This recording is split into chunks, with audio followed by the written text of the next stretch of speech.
First ப்ரோமோவில் நான் வந்து ரொம்ப நேரமாக யோசித்தேன் அந்த ப்ரோமோ போடுறதா வேணாமான்னு. ஏன்னா எனக்கு அதில் ஒரு சின்ன ஒரு முரண்பாடான கருத்து இருக்குது. அதில் வந்து விஜய் சேதுபதி சார் விஷாலோட கேப்டன்சி ரொம்ப நல்ல மனுஷன், அவரோட கேப்டன்சி எப்படி இருந்துச்சு அப்படின்னு சொல்லி கேட்குறாங்க. கேட்கும்போது சௌந்தர்யா சொல்கிறாங்க, இல்லை சார் அன்ஷிதா மேலே இருக்கிற அன்பால் மற்றவங்க எல்லாருக்கிட்டையும் கோவப்பட்ட மாதிரி தோணுச்சு அப்படின்னு சொல்கிறாங்க.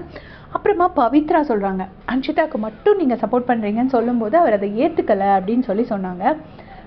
அதுக்கப்புறமா வந்துட்டு ஜாக்லின் கிட்ட கேட்குறாங்க. அப்போ வந்து ஜாக்லின் சொல்கிறாங்க, இந்த பக்கம் திரும்பி எங்ககிட்ட ஜாக்லின் அப்படின்னு கத்திட்டு அந்த பக்கம் அசன் கொஞ்சம் அப்படின்னு சொன்னாங்கன்னு. இதில் வந்து இந்த தேர்ட் பாயிண்ட் வேலிட் பாயிண்ட் நான் அக்செப்ட் பண்ணுறேன்.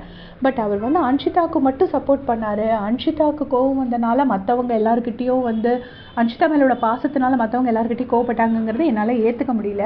ஏன்னா முத்து மேலே அருண் வந்து அந்த கழுத்தை இது பண்ணும்போது ஓடி வந்து என்னடா பண்ணுற, விடு விடு விடு அப்படின்னு சொல்லி அவர் கத்தியிருப்பார்.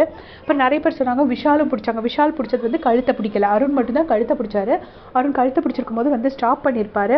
அதுக்கப்புறம் முத்து ஒரு தப்பு பண்ணி பிக் பாஸ் திட்டினப்போ ரொம்ப இருந்து முத்துக்காக பாஸ் ப்ளீஸ் ரீமேட்ச் வைக்கலாம்னு சொல்லி ரொம்ப கெஞ்சிருப்பார். முத்துக்காக அந்த இடத்துல நின்றுருப்பார்.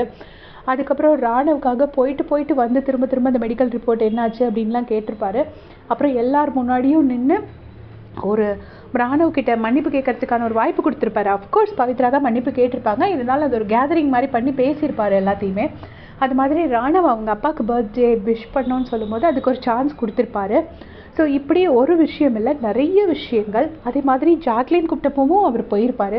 மேபி அந்த டோன் மட்டும் வேணால் டிஃப்ரெண்ட்டாக இருக்கலாம். அவர் ஒரு கேப்டனாக இருந்தாலும் அன்ஷிதா கிட்ட ஒரு ரஃப் டோன் காட்டலைங்கிறது வேணால் நான் ஏற்றுப்பேன். பட் அவர் ஒரு நல்ல கேப்டனாக இல்லைங்கிறத என்னால் ஏற்றுக்க முடியல.